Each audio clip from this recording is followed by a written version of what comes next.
konflik keluarga terjadi, yaitu bagaimana Siti Sarah cemburu kepada Nabi Ibrahim alaihissalam karena perhatiannya. Ya jelas ada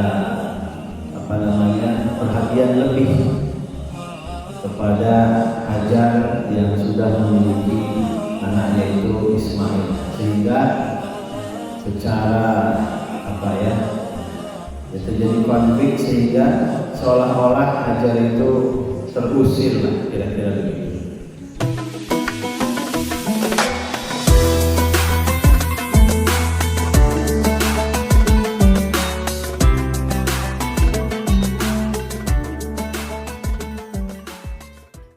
Assalamualaikum warahmatullahi wabarakatuh. Bismillahirrahmanirrahim.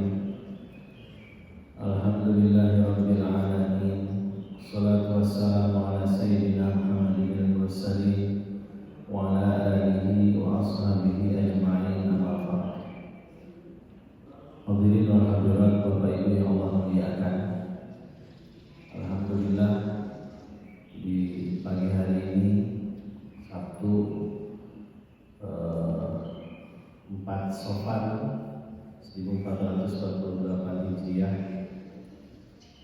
kita melanjutkan kajian kita berkenaan dengan sejarah para nabi, kisah para rasul yang Allah Subhanahu wa taala berfirman, laqad kana fi qasasihim ibratun lil albab. Sungguh pada kisah-kisah nabi, rasul ataupun umat-umat terdahulu itu ada ibrah, ada pelajaran bagi orang-orang yang menggunakan akalnya. Bapak Ibu yang Allah muliakan, sebagaimana kita ketahui bahwa Nabi Ibrahim alaihissalam memiliki keturunan nabi, bahkan termasuk dari 2 istri, dari Siti Hajar Ismail alaihissalam, kemudian dari Siti Sarah adalah Nabi Ishak alaihissalam. Dan yang sangat menarik adalah, ini review sedikit ya, bahwa ternyata Allah Subhanahu wa taala memberikan solusi ketika keluarga Nabi Ibrahim alaihissalam dilanda problematika ataupun masalah keluarga, yaitu ketika Hajar mengandung sampai melahirkan. Di situ kemudian konflik keluarga terjadi, yaitu bagaimana Siti Sarah cemburu kepada Nabi Ibrahim alaihissalam karena perhatiannya. Ya jelas ada perhatian lebih kepada Hajar yang sudah memiliki anaknya itu Ismail, sehingga secara terjadi konflik, sehingga seolah-olah Hajar itu terusir lah, kira-kira begitu. Tetapi ketika itu terjadi, kemudian Allah Subhanahu wa taala memerintahkan kepada Ibrahim supaya berhijrah dan membawa Hajar dan Ismail menuju ke Makkah Al-Mukarramah untuk menetap di sana. Dan sepengetahuan saya, Nabi Ismail alaihissalam sampai wafat itu belum diketahui apakah berkunjung ke negeri Kanaan atau tidak. Yang maksud negeri Kanaan itu Palestina sekarang. Sampai kemudian menikah Ismail beberapa kali, dan terakhir yang melahirkan atau dari suku Jurhum, yang kemudian dari situlah sekian abad kemudian, taruhlah 2000 tahun lebih, lahir lahirlah Nabi Muhammad Rasulullah Sallallahu Alaihi Wasallam. Dan kita juga mengetahui bahwa beberapa syariat, misalnya syariat haji, salah satunya adalah sa'i, itu juga adalah peninggalan daripada kisah Hajar yang mencari air. Beliau berlari-lari kecil dari bukit Sofa menuju bukit Marwah 7 kali, yang kemudian ketika betul-betul letih, tenaganya habis, ketika Siti Hajar juga mungkin kalau bahasa kita beak bengkak kira-kira gitu ya. Ya sudah maksimal sekali gitu. Kemudian pertolongan Allah pun datang melalui bayi Ismail alaihissalam yang kakinya menghentakkan ke bumi, kemudian tanahnya itu menjadi legok-dekok ya, keluarlah air berkumpul, dan Hajar melihat air kumpul itu adalah Zam-Zam. Sampai hari ini bukti atau mungkin itu irhas ya, karena Ismail masih bayi, irhas itu tanda-tanda kenabian. Sampai hari ini kita bisa menyaksikan bahwa itu bukan fiktif, bahwa itu bukan cerita dongeng, tapi itu adalah ya taruhlah kalau itu irhas atau mukjizat Nabi Ismail alaihi salam. Sampai hari ini kita bisa menyaksikan. Selain sa'i tentunya ya, innas safa wal marwata min sya'airillah, dan al-ayat seterusnya. Dan sa'i kan termasuk rukun umroh, rukun haji. Tidak sa'i maka haji ataupun umrohnya tidak sah. Sampai hari ini menjadi syariat kita. Nah, itu yang disebut dengan kalau dalam usul fikih itu syar'un man qablana, syariat sebelum kita yang masih berlaku dan kita amalkan dan menjadi syariat Nabi Muhammad Sallallahu Alaihi Wasallam. Selain khitan tentunya, ya, walaupun khitan itu ya pertama kali dikhitan Nabi Ibrahim alaihissalam usia 80 tahun, 86 tahun punya Ismail. Nah, kita langsung ke Nabi Ishak alaihissalam. Di dalam surah Hud, saya tampilkan tapi nggak muncul ini ya.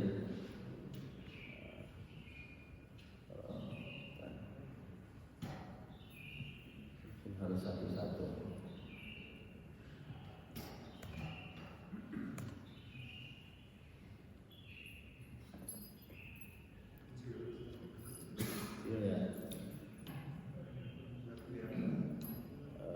Memang belum muncul ayatnya Pak. Biasanya atau pakai ini aja ya. Ini di surah Hud ayat 69.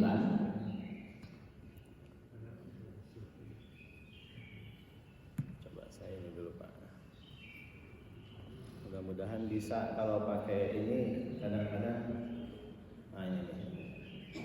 Ada Pak. Kelihatan apa? Kecil juga ya? Oh kecil. Atau mungkin per ayat. Coba ya. Mudah-mudahan ini bisa kelihatan. Karena di sini ada yang menarik. Segini kelihatan nggak Pak? Kalau kecil mah di HPW lihat Pak. Hud ayat 69. Ini kalau di judulnya kisah Nabi Ibrahim dengan Nabi Lut alaihissalam. Jadi ketika Nabi Ismail akan lahir kan diberikan berita gembira juga sebetulnya, ya kan? Ketika itu di surah As-Saffat, wa qala inni dzahibun ila rabbi sayahdin, kan itu fabasyarnahu bi ghulamin halim. Nah, kalau itu berkenaan dengan berita gembira, berkenaan dengan akan lahirnya Ismail alaihissalam, kan gitu. Tetapi ketika itu Nabi Ibrahim juga berkata, saya ini sudah tua renta, bagaimana mungkin akan punya anak, kira-kira gitu. Itu di usia kurang lebih 86 tahun. Nah ternyata setelah lahir sekian tahun, mungkin ada yang mengatakan 4 tahun, ada yang mengatakan 14 tahun. Kalau 14 tahun berarti usia Nabi Ibrahim alaihissalam itu 100 tahun. Sarah itu 90 tahun. Ada berita gembira bahwa engkau Ibrahim akan punya anak lagi. Dari siapa? Dari Sarah. Nah ini ayatnya. Ya, salah satunya ini surah Hud ayat 69. Nah, walaupun di sini misinya ada beberapa misi. Nah, misalnya ya kita baca sedikit saja. A'udzubillahi minasyaitonirrajim. Bismillahirrahmanirrahim. Walaqad ja'at rusuluna, dan sungguh benar-benar telah datang rusuluna, utusan-utusan kami. Yang dimaksud dengan rusul, utusan di sini adalah malaikat. Jadi bukan rasul manusia, bukan. Rasul di sini adalah malaikat, ya, utusan. Ibrahim kepada Ibrahim, malaikat itu datang. Dalam beberapa tafsir yang datang itu satu malaikat Jibril, kemudian Mikail, ada juga yang mengatakan 3 orang, ada yang mengatakan malaikat Jibril dan 7 malaikat yang lainnya, Allah alam. Ya, kita mungkin tidak perlu tahu, yang jelas itu malaikat. Mereka bertamu kepada Ibrahim alaihissalam, dan ini terjadi sebelum bertamu kepada Nabi Lut. Jadi rombongan para malaikat ini sebelum mendatangi Nabi Lut alaihissalam terlebih dahulu bertamu kepada Nabi Ibrahim alaihissalam. 2 misi yang berbeda. Misi pertama datang kepada Nabi Ibrahim itu bil busyra, ada di situ. Apa busyra itu? Busyra itu membawa kabar gembira. Tetapi setelah itu kan malaikat bertamu kepada Nabi Lut. Nah, sebaliknya ketika bertamu kepada Nabi Lut alaihissalam itu membawa kabar duka. Kenapa? Karena negeri Sodom akan dihancurkan. Itu ya. Jadi 2 misi yang berbeda. Nah, kita fokus ke sini dulu. Malaikat itu datang bertamu kepada Nabi Ibrahim alaihissalam bil busyra. Busyra itu berita gembira. Apa berita gembiranya? Di sini kan tidak disebutkan secara detail, gitu ya. Hanya Al-Quran mengisyaratkan saja para malaikat itu berkata qalu salama, gitu. Malaikat itu berkata, apa perkataannya? Selamat Ibrahim, gitu ya. Selamat Ibrahim, gitu aja. Qala salamun, ya. Maka Ibrahim juga menjawab selamatlah. Yang dimaksud selamat di situ dalam tafsir itu dirinci bahwa engkau akan memiliki anak lagi. Yang dimaksud adalah Nabi Ishak alaihi salam. Ya, kemudian tidak lama famalabitha, Nabi Ibrahim itu datang anja abi ijlin hanid, membawa daging anak sapi yang dipanggang. Ijel itu anak sapi. Tapi di riwayat yang lain itu domba.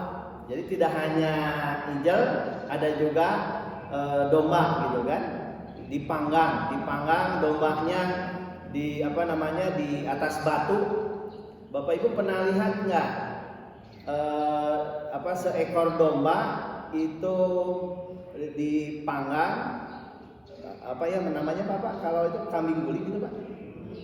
Kambing guling ya, kambing guling tapi di atas batu. Kalau saya pernah di Yordan, bukan kambing, onta. Ya, ontanya di atas meja Pak. Di atas meja itu sudah matang, ya, sudah matang Pak. Jadi kita ngambil aja itu. Wah, ternyata habis juga gitu kan. Nah, kalau kita kan nggak kuat Pak, ya.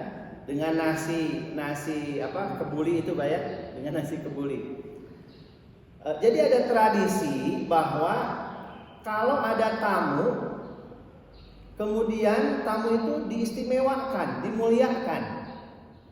Dengan apa? Dengan memberikan jamuan yang terbaik. Nah, jamuan terbaik ketika itu adalah dengan dihidangkannya daging. Ya, daging tadi anak sapi atau di riwayat yang lain itu domba. Nah, tetapi kemudian kita lihat ayat selanjutnya, falamma ra'a aydiyahum la tasilu ilaihim nakirahum. Tatkala Nabi Ibrahim melihat kok tamu-tamu ini enggak menjamah makanan atau hidangan itu, artinya makanan itu didiamkan saja, tidak dimakan oleh para tamu, ya, sehingga Nabi Ibrahim itu agak aneh, ya, kok kenapa ya tamu ini? Jadi Nabi Ibrahim nggak tahu kalau itu adalah malaikat, dikiranya manusia saja, karena malaikatnya berwujud manusia. Nah, biasanya ada tradisi juga bahwa kalau ada orang bertamu disuguhin, dikasih hidangan lalu tidak mau menyentuh, jangan-jangan tamu itu mau berbuat jahat, gitu. Makanya ketika disuguhin itu, maka sebagai tamu yang baik mestinya dicicipi, gitu ya, dia dimakan, kira-kira begitu. Dan ketika tamu itu mencicipi atau memakan jamuan, itu adalah kehormatan dan itu semakin dekat, kira-kira begitu. Dan ternyata tradisi ini tidak hanya pada masa Nabi Ibrahim alaihissalam, ya, di kita juga ada beberapa seperti itu. Bahkan dalam satu piring, ya, satu piring bersama barang-barang, ya, kayak botram lagi dan sebagainya. Sehingga dalam Nabi Ibrahim itu ada rasa apa, ya? Ada rasa takut, khifah ini. Wa aujasa minhum khifah. Khawatir ini tamu, kan tamunya banyak lah. Kalau lebih dari 3 taruhlah banyak. Apalagi kalau ada riwayat bahwa tidak hanya malaikat Jibril, ada 7 malaikat juga yang kemudian datang, gitu ya. Ada rasa khawatir dari Nabi Ibrahim alaihissalam itu. Nah, malaikat tahu, akhirnya qalu, ya, para malaikat itu kemudian berkata, la takhaf, Jibril, Ibrahim, la takhaf, kau jangan takut, inna ursilna, sesungguhnya kami diutus ila qaumi Lut, untuk kaum Lut. Maksudnya diutus itu untuk memberikan informasi bahwa negeri Sodom itu akan dihancurkan. Tetapi kami datang kepadamu tadi bil busyra, adalah memberikan informasi atau berita gembira karena engkau akan memiliki anak. Kemudian Bapak Ibu yang Allah muliakan, makanya kan begini ya, ada ketika kita sedang puasa, ya, kemudian ya puasanya puasa sunnah tentunya, lalu kita bertamu, kemudian kita ini disuguhi, dijamu makanan, maka kata para ulama lebih baik berbuka kemudian menyantap hidangan tersebut sebagai bentuk penghormatan kepada tuan rumah, kan gitu, ya. Walaupun ada yang mengatakan kecuali katanya puasa Syawal. Kalau puasa Syawal itu sudah lumrah lah, orang bertamu kemudian tidak ikut makan juga tidak apa-apa. Walaupun ya ikut makan juga bagus-bagus saja, karena Syawal itu kan harinya panjang, yang penting 6 hari, yang penting di bulan Syawal, tidak mesti berurutan dan sebagainya. Nah, Bapak Ibu yang Allah muliakan, selanjutnya wa mra'atuhu qa'imatun, istri Nabi Ibrahim alaihissalam yang berada di belakang tirai, ya kan biasanya mohon maaf gitu ya, antara tamu laki-laki dengan tamu perempuan itu, ya, tradisi pada masa itu memang diberikan semacam penghalang atau kayak ini satir gitu ya, tirai. Mendengar berita al-busyra dari para malaikat itu, istri Nabi Ibrahim alaihissalam yang dimaksud adalah Sarah tentunya, artinya ini terjadi di negeri Kan'an. Kan kalau Hajar sama Ismail mah jauh di Mekah, kira-kira gitu, ya. Qa'imatun, berdiri, fadhahikat, lalu tersenyum Sarah, dan Sarah itu kan artinya tersenyum juga, gembira gitu kan.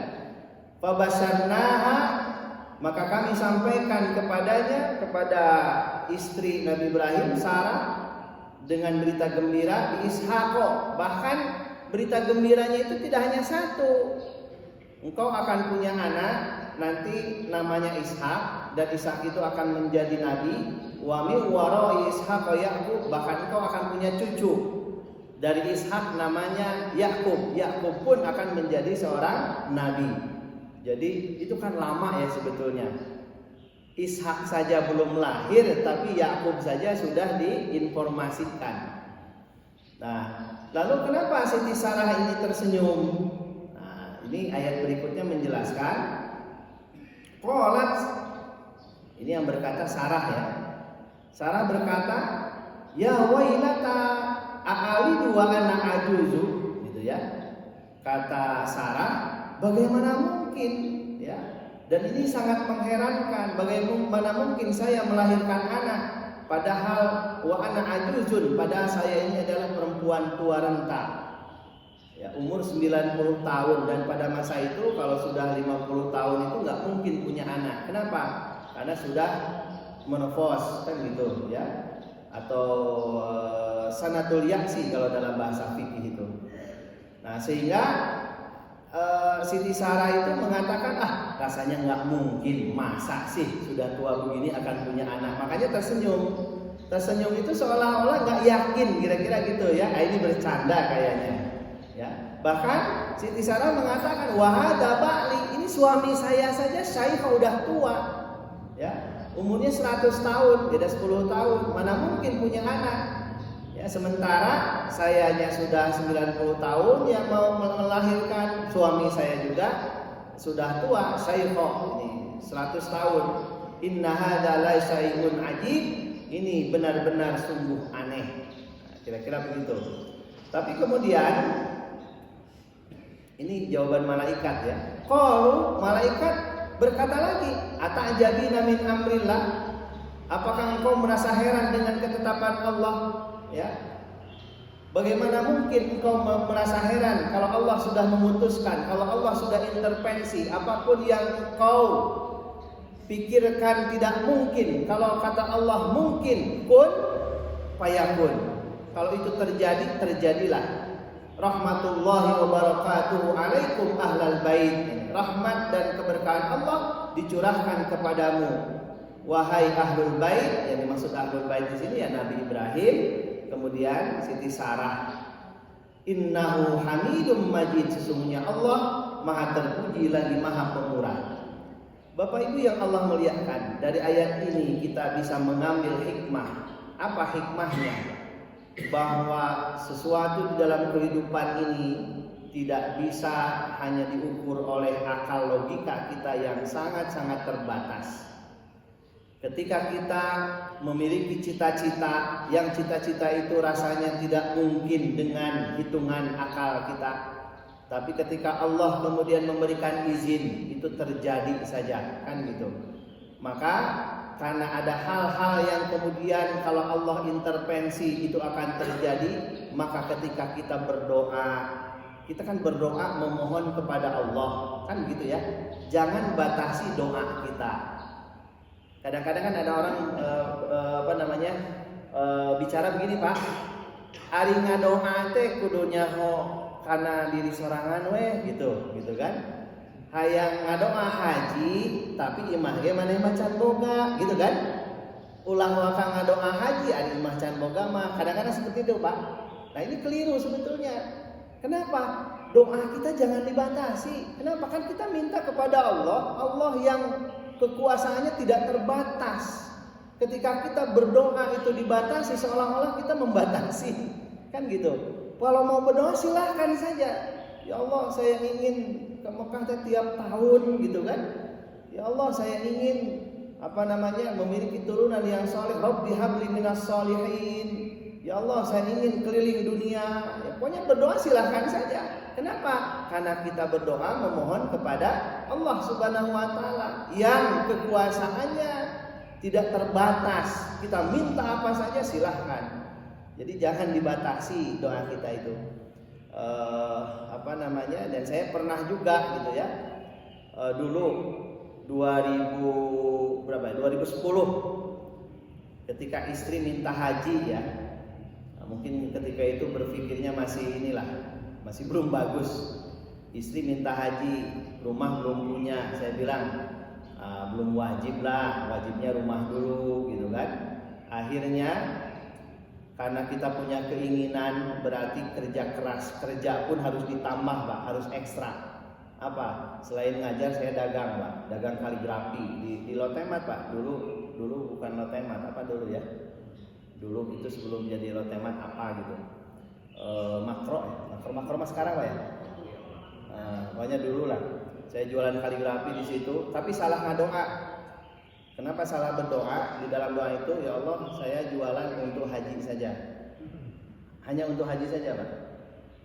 Setelah 2 tahun lunas, saya juga agak-agak menyesal ya. Kenapa? Karena yang kita daftarkan itu hanya mertua laki-lakinya saja, mertua perempuan tidak. Karena merasa diri ini nggak mampu, kira-kira gitulah. Mampunya hanya 3 saja gitu ya. Belum ketika itu memang ya nyicil rumah juga gitu kan. Jadi saya menghitung itu dengan kemampuan saya. Padahal itu salah sebetulnya. Kalau berdoa mah ya silakan saja kan begitu. Ternyata betul. Setelah lunas 3 tahun sampai 4 tahun itu ya, dagang di sana itu 6 bulan berturut-turut rugi Pak. Rugi itu. Terus saja. Kenapa? Karena cicilan udah lunas semua. Udah selesai gitu kan. Udah mau berangkat lah kira-kira gitu. Katanya berangkatnya 2015, tapi ternyata 2016. Nah, saya pikir-pikir, oh iya ya ini salah ngadoa gitu kan. Harusnya bisnis itu berdoanya jangan hanya untuk haji saja, ya untuk semua saja terus supaya terus gitu. Nah, itu kesalahan kita dalam membatasi doa kita. Seharusnya doa itu jangan dibatasi karena Allah Maha tidak terbatas. Nah, Bapak Ibu yang Allah muliakan, sehingga karena keinginannya hanya untuk haji saja, ya sudah, bisnisnya itu untuk haji, selesai. Haji lunas, bisa berangkat, ya sudah. Nggak bisa terus lagi bisnisnya ya, karena rugi dan sebagainya. Jadi ada saja ya, karena kekeliruan itu. Nah, oleh karena itu Bapak Ibu kita berdoa apa saja, anak yang soleh atau apa, itu silahkan saja. Dan Allah itu senang kalau kita diminta, kan gitu ya. Kalau kita minta, kalau kita berdoa Allah itu senang. Sama dengan Bapak Ibu punya anak itu minta. Suami juga sama. Kalau istri minta kan senang Pak ya. Kalau istri minta itu senang sebetulnya, gitu kan. Apalagi minta apa gitu ya, sesuatu yang istimewa. Nah, ini juga sama. Sarah ya. Sarah ini termasuk mungkin Nabi Ibrahim juga. Beliau mengukur sesuatu yang aneh itu hanya pada dirinya saja, sehingga malaikat mengingatkan, ata'jabina min amrillah, bagaimana engkau heran dengan urusan Allah. Ini kan berita gembira ini ya, kami hanya menyampaikan saja, dan ini datangnya dari Allah Subhanahu wa taala. Kalau itu datang dari Allah Subhanahu wa taala, maka ini adalah suatu keyakinan pasti terjadi, kira-kira begitu. Dan ternyata kan benar gitu ya. Kita lanjut. Falamma dhahaba an Ibrahim ar-raw waja'at al-busra yujadiluna fi qaumil Lut. Maka tatkala rasa takut itu hilang dari Ibrahim, berita gembira telah datang kepadanya, dia pun berdiskusi. Maksudnya Nabi Ibrahim berdiskusi dengan para malaikat tentang kaum Lut ya. Tentang kaum Nabi Lut yang ada di negeri Sodom. Kan negeri Kan'an itu Palestina sekarang. Dari Palestina ke Yordan itu kan dekat. Sekarang Yordan Pak, dulu nggak ada Yordan. Ya, kalau sekarang namanya Al-Bahrul Mayyit. Bahrul Mayyit itu Dead Sea ya, laut mati gitu. Laut mati. Jadi kenapa disebut laut mati? Karena memang nggak berhubungan dengan laut lepas. Itu seperti danau raksasa. Ya, kalau Bapak Ibu sempat ke sana, ya mudah-mudahan itu kadar garamnya sangat tinggi, bagus untuk kulit katanya. Namun kalau kita masuk ke sana itu ngambang. Jadi apa itu ya? Karena sangat tinggi, maka di dalamnya itu di laut mati itu nggak banyak makhluk hidup. Saya kurang tahu lah apa mungkin sebabnya itu karena kadar garam yang tinggi. Ya, di bawahnya itu adalah negeri Sodom, wallahu alam, yang dibalikan itu. Jadi sebetulnya agak dekat gitu ya. Jadi para malaikat bertamu kepada Nabi Ibrahim alaihissalam di negeri Kanaan atau Palestina sekarang. Setelah itu kemudian ke negeri Sodom, Yordan sekarang, gitu ya, Yordania. Dulu kan namanya belum seperti itu. Kemudian mereka berdiskusi. Bapak Ibu yang Allah muliakan, terakhir di ayat ini, Inna Ibrahima lahalimun awwahum munib. Sesungguhnya Ibrahim itu benar-benar seorang yang penyantun, lagi pemberi, dan dia suka kembali kepada Allah Subhanahu wa taala. Jadi yang dimaksud dengan lahalimun, ya, penyantun itu karena memang Nabi Ibrahim alaihissalam itu terkenal apa? Kalau beliau makan tidak mau sendirian. Artinya beliau kalau makan mesti cari orang untuk ikut makan bersamanya. Dan Nabi Ibrahim punya gelar Al-Khalil. Khalil itu kekasih. Dan di Palestina itu ada nama kota namanya Al-Khalil. Disitulah Nabi Ibrahim alaihissalam dimakamkan. Jadi masih ada nama kotanya adalah kota Al-Khalil. Julukan beliau Khalilullah, kekasih Allah Subhanahu wa taala. Bapak Ibu yang Allah muliakan, kita kembali lagi ke Nabi Ishak alaihissalam. Nabi Ishak alaihissalam ini beliau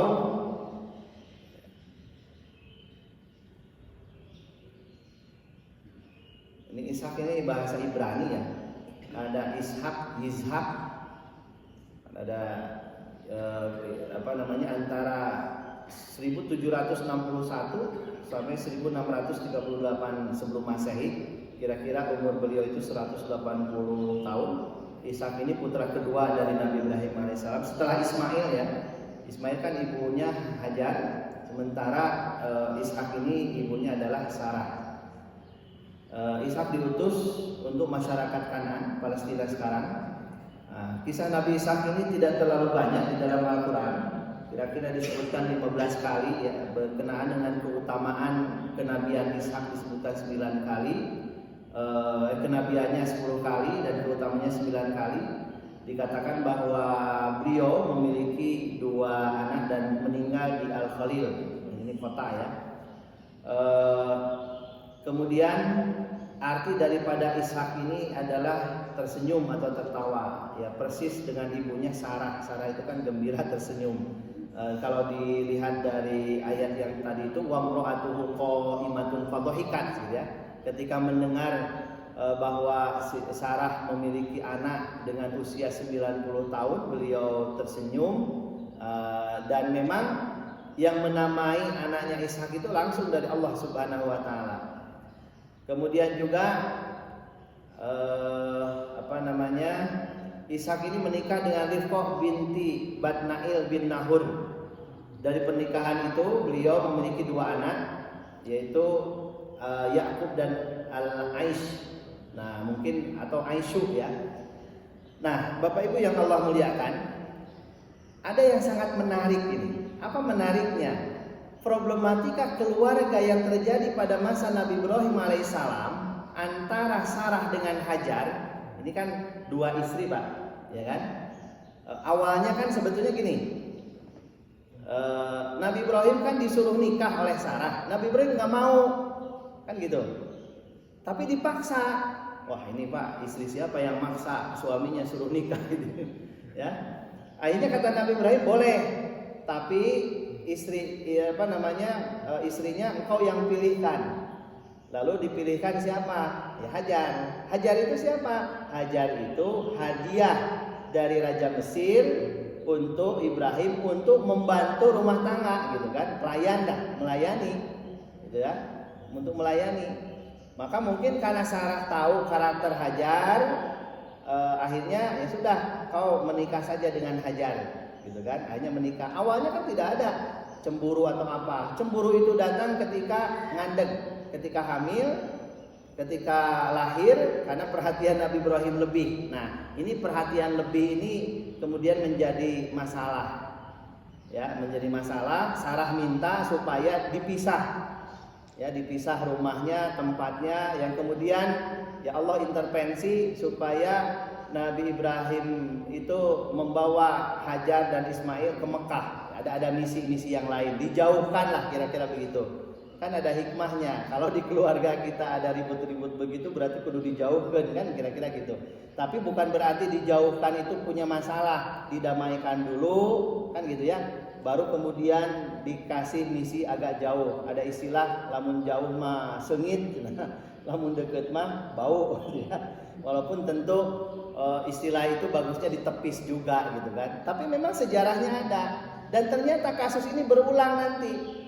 Nabi Ishak juga sama nanti. Dengan saudaranya ada rasa iri ya. Karena wallahu a'lam lah, saya tidak tahu persis. Tapi yang jelas Nabi Ishak ini sangat sayang kepada Al-Aish daripada kepada Nabi Yakub. Ini terjadi lagi gitu ya.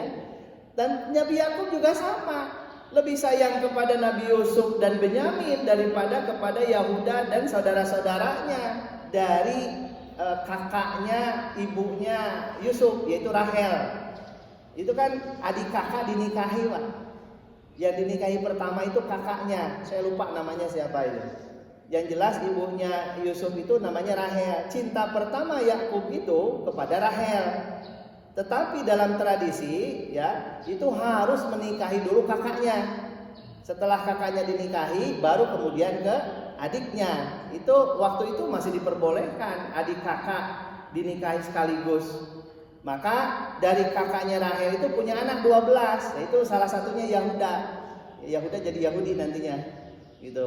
Sementara dari Rahel itu hanya 2 saja, Yusuf dan Binyamin. Makanya di Israel banyak nama Binyamin ya, Binyamin Netanyahu gitu kan. Ishak Rabin ya. Banyak yang apalagi Il itu. Il itu kalau diterjemahkan dalam bahasa Arab itu Allah.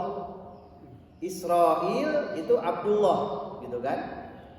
Nah, Bapak Ibu yang Allah muliakan, apa yang bisa kita pelajari ini singkat saja. Bahwa ternyata kita sebagai orang tua tidak boleh ada kecenderungan kepada salah satu dari anak kita. Memang wajar ya ketika Bapak Ibu punya anak 10, yang satu itu nurut, taat, bagur, pasti ingin memberi lebih. Kan begitu ya?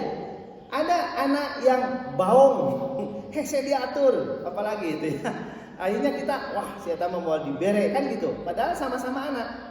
Nah, ketika perhatian orang tua itu lebih kepada salah satunya, itu anak-anak yang lain ketika tahu maka akan muncul iri, dendam dan sebagainya. Mungkin anak-anak tersebut tidak berani kepada orang tuanya, tapi dia akan mengancam kepada saudaranya. Dan itulah yang terjadi. Baik itu Yakub ke Al-Aisyu, Nabi Ishak, begitu juga dengan saudara-saudara Nabi Yusuf alaihissalam. Jadi mereka melampiaskan dendamnya itu kepada saudara-saudaranya. Maka kata Nabi Muhammad SAW bersabda begini, sawu baina auladikum. Samakanlah gitu kan. Sawu itu persamakanlah atau adil berbuat adillah kepada anak-anakmu. Mungkin adil di situ ya adil pemberian materi, kalau Bapak Ibu ngasih uang gitu kan, ngasih apa rumah atau apa. Walaupun adil itu bukan berarti sama, kan beda Pak ya, tergantung kebutuhan. Kan nggak bisa anak TK disamakan pemberiannya dengan anak kuliahan kan kira-kira gitu. Bapak Ibu yang Allah muliakan, tetapi yang jelas dari Nabi Ibrahim, Nabi Ishak, Nabi Yakub sampai kepada Nabi Yusuf alaihissalam, ini problematika keluarganya sangat menarik sebetulnya kalau kita kaji dan menjadi pelajaran bagi kita. Kenapa? Bahwa problematika rumah tangga terutama anak-anak itu terjadi, salah satu indikatornya adalah ketidakadilan orang tua. Mohon maaf gitu ya, ketidakadilan orang tua. Tapi kita orang tua ini merasa adil saja ya. Merasa dah pantas budak ieu mah dikasih lebih dah soleh gitu kan, dan nurut, dah kalau saya sakit suka ngurus kan gitu ya. Kata kita sebagai orang tua biasa saja, justru ini adil. Justru tidak adil kalau anak yang tidak ngurus dikasih sama dikasihnya. Nah, kira-kira begitu ya. Tapi ternyata